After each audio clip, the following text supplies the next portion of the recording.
appel de maître, appel géomètre de France 6, Bravo Uniforme Echo, F6 B, station du département 59 lance appel.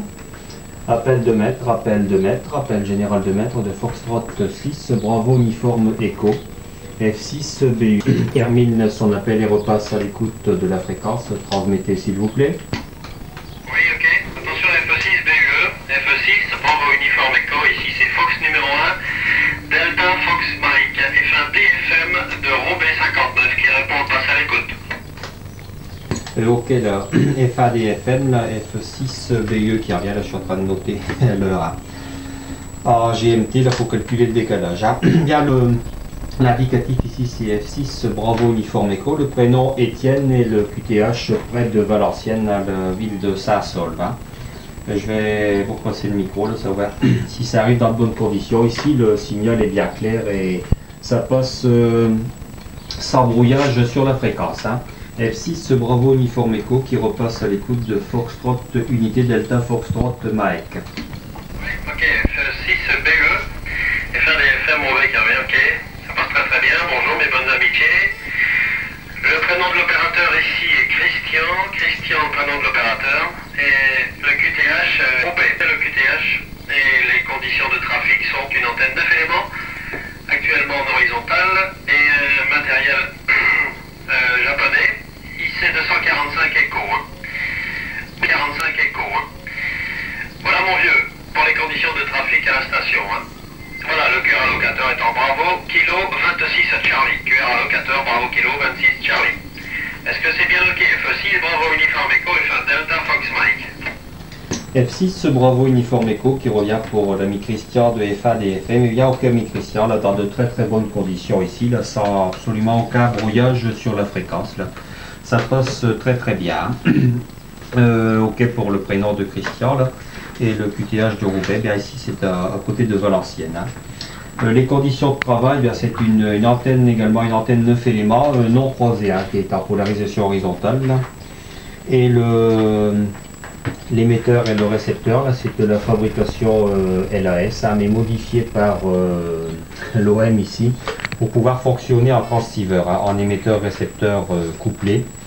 Et ce qui fait que je n'ai plus à me recaler à chaque fois, là c'est très intéressant, surtout pour les relais, là, avec le décalage hein, qui a été fait également. Hein. Quelques petits problèmes au point de vue construction, mais enfin, après quelques essais, ça a l'air de marcher dans de bonnes conditions. Hein.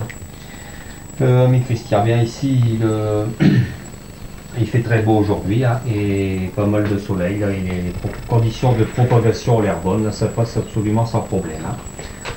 Surtout à distance aussi faible. Hein. Je vais vous passer le micro, la F6 Bravo Uniforme Echo qui repasse le micro à l'ami Christian de FA DFM. Oui, ok, bien reçu. 100% F6 BUE, F1 Delta Fox Mike de retour, ça passe très très bien dans d'excellentes conditions. Le signal ici est 59++, c'est-à-dire le S-mètre au fond à droite, et ok pour les conditions de trafic et d'amusement à la station. Je suis également QRV avec une station de fabrication maison, fabrication OM donc depuis quelques années, qui est au repos mais est toujours là. Également QRV réception décamétrique et réception DXTV, c'est-à-dire télévision à longue distance, qui permet de capter des pays éloignés. Voilà, tout ça avec des télés de fabrication maison un peu bidouillées, pour dire de pouvoir copier correctement dans de bonnes conditions le DXTV. Voilà mon vieux, je vous remercie du bon QSO. Ma carte QSL vous sera assurée en direct ou via le bureau. F6 BUE, F1 DFM Roubaix avec ses amitiés, toutes les stations à l'écoute.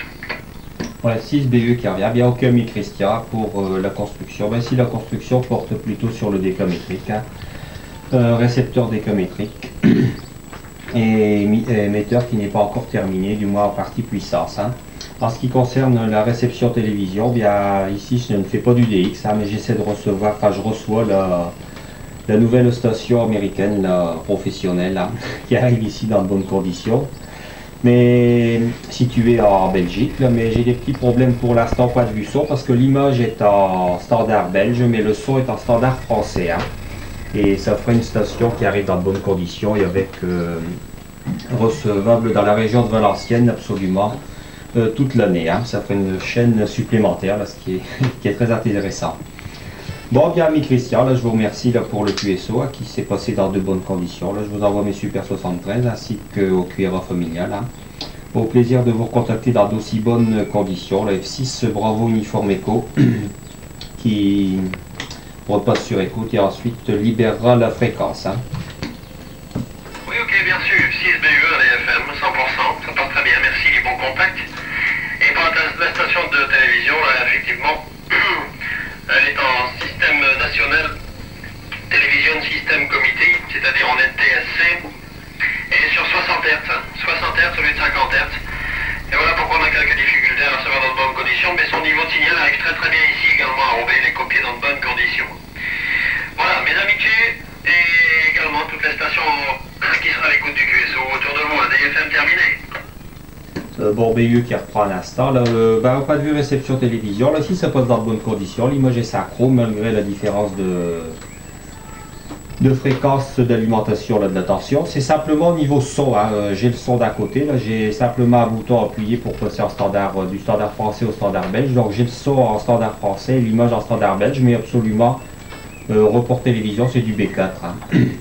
Donc bonne image, là, sans problème. Il y a simplement modifié un peu le téléviseur pour dire d'avoir le son en même temps que l'image, ce qui est quand même plus intéressant. Ok, ami Christian, encore merci pour le contact. Christian, plaisir de vous recontacter. La 6 Bravo Uniforme Echo qui termine le QSO là, et libère la fréquence. Ok, bye, merci, les bons contacts à DFM terminé. Bon, ça va là? Non?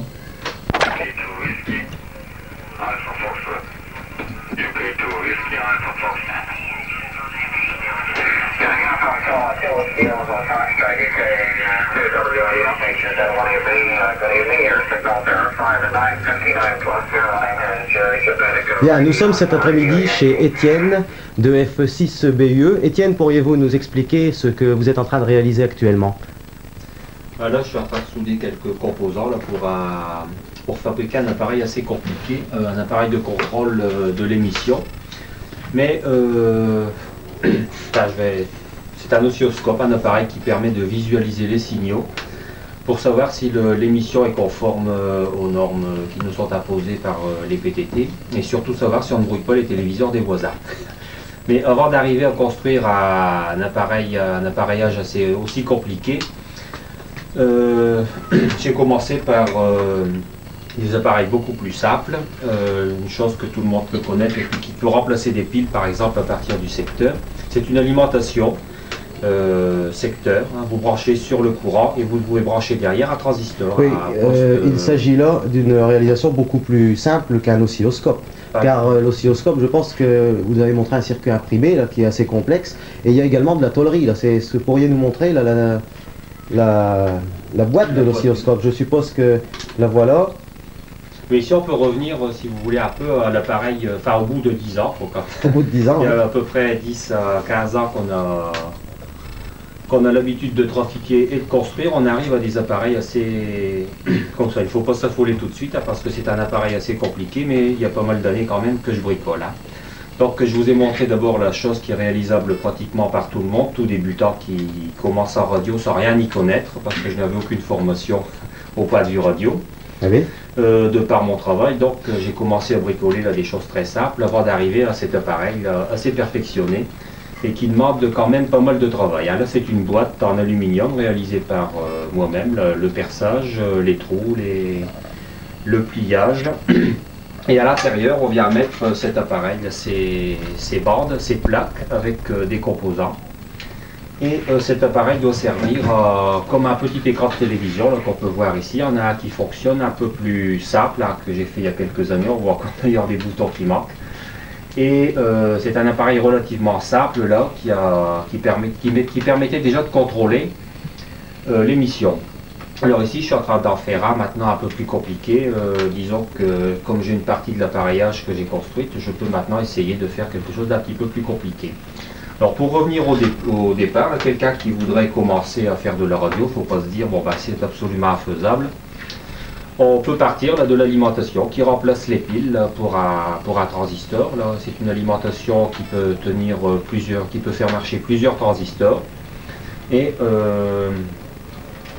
après compliquer un petit peu la situation, la construction, en faisant par exemple un poste, une partie de poste qu'on branche devant un autre poste, hein, qui permet d'avoir les bords amateurs à partir d'un transistor classique, ce qui fait qu'on n'a pas beaucoup à dépenser au départ, et ça permet d'écouter les bords amateurs à partir d'un poste normal.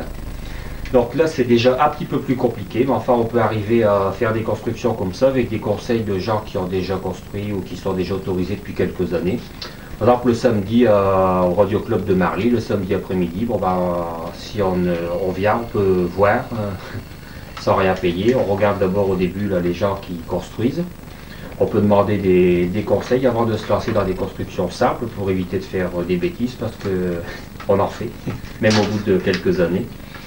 Et c'est assez compliqué, mais enfin, un peu à la fois, on peut devenir de plus en plus complexe. Donc on est parti de l'alimentation, ici on arrive à une partie qu'on appelle un convertisseur, qui permet à partir d'un transistor tout à fait classique d'avoir les bords amateurs. Et après, ou un autre ici, c'est la partie émission, mais à partir toujours de la même chose, une partie relativement simple. Hein. Alors après, au bout de quelques années, on peut arriver à l'appareil complet. Là, là, ça fait une dizaine d'années quand même que je le fais. Là, c'est un appareil émission et réception pratiquement complet pour une seule des bandes amateurs, mais qui a l'avantage de revenir à un prix quand même sans comparaison avec le matériel qu'on peut acheter. On peut arriver même à construire un transformateur d'alimentation soi-même, hein, le bobiner quand on ne le trouve pas dans le commerce. Et pour les gens qui voudraient débuter dans la chose, au point de vue construction, au point de vue écoute, au club, là, bon, on voit comment ça se passe, on demande l'avis à droite et à gauche avant d'acheter du matériel ou avant de se lancer dans la construction. Oui. Donc, il est évident que pour arriver à construire un appareil comme ça, pour contrôler par exemple, qui existe bien sûr dans le commerce, hein, mais à un prix quand même très important, au lieu pour le faire soi-même, il faut quand même compter 10 à 15 ans de construction pour les gens qui aiment bien faire de la construction. Depuis combien de temps êtes-vous radioamateur, Étienne? Ben, je me suis intéressé à la radio depuis fort longtemps, là, quand j'étais jeune, parce que je n'étais pas spécialisé en radio. J'ai un métier qui n'a rien à voir avec la radio. Et je n'avais pas de formation technique, hein, donc j'ai dû apprendre un peu à la fois sur le tas avec des gens. Là, je suis allé voir à droite, à gauche, dans un club. Et j'ai passé ensuite l'autorisation, mais enfin je ne suis autorisé que depuis 1972.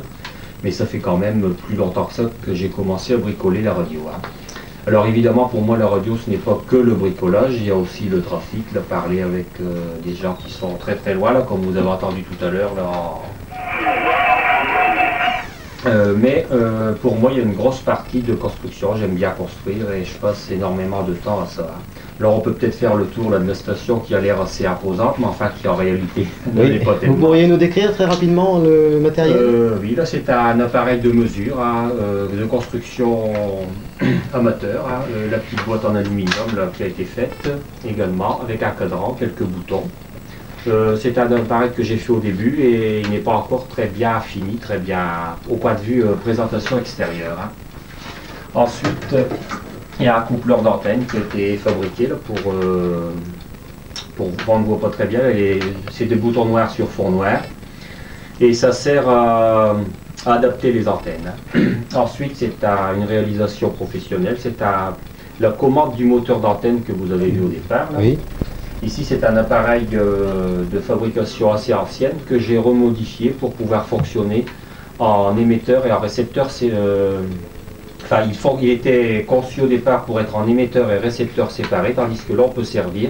Quand on parle, on se trouve sur la même fréquence. L'émetteur et le récepteur sont couplés ensemble. Hein. Alors après, c'est encore de la construction amateur, hein, un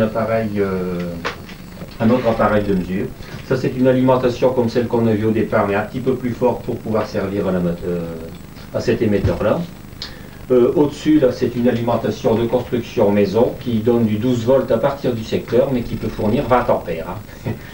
C'est de la fabrication amateur, d'ailleurs la couleur est un peu fantaisiste, mais enfin, c'est pas du professionnel, mais enfin, disons que la fabrication est quand même sérieuse et j'ai fait ça cette année.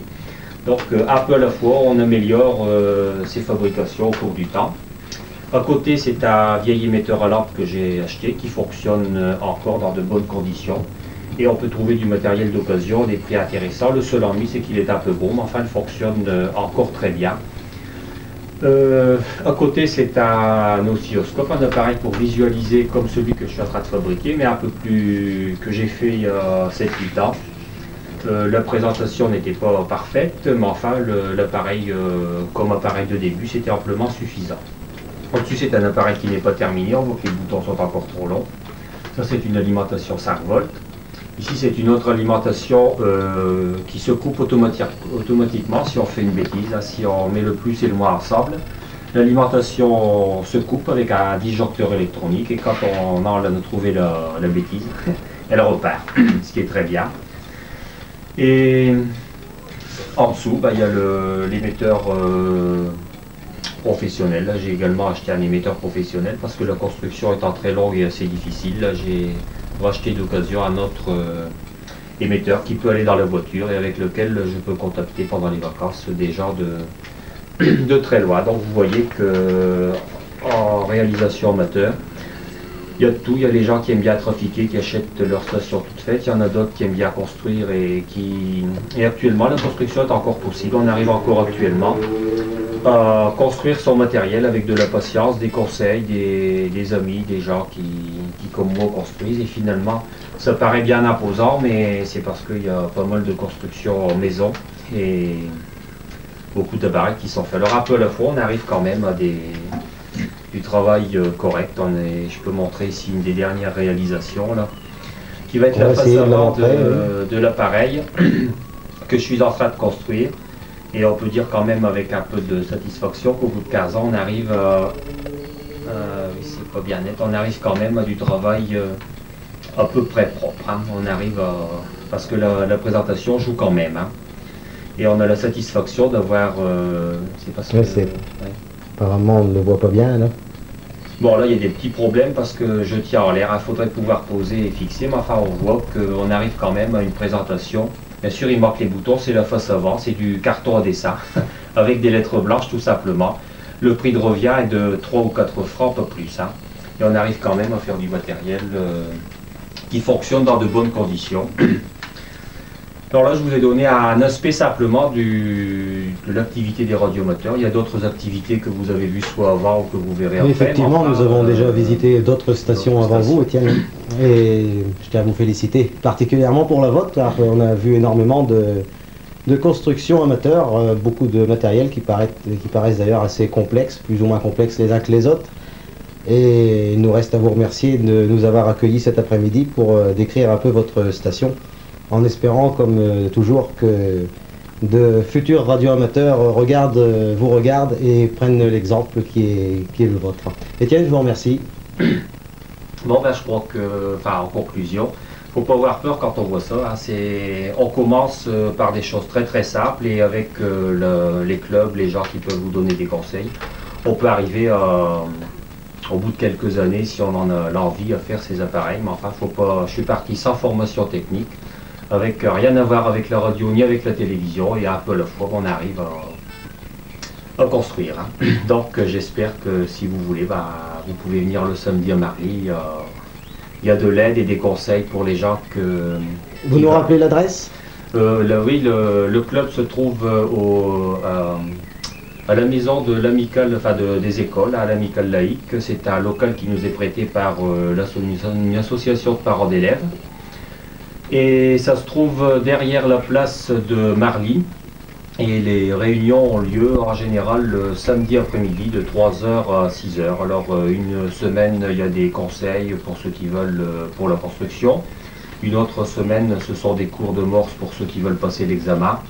Et pour les gens qui peuvent venir en curieux, il y a des explications par quelqu'un d'autorisé ou pas, qui a l'habitude et qui peut vous donner vraiment quelques idées de départ pour éviter de dépenser de l'argent pour rien ou pour vous aiguiller un peu si vous êtes intéressé par l'émission d'amateur.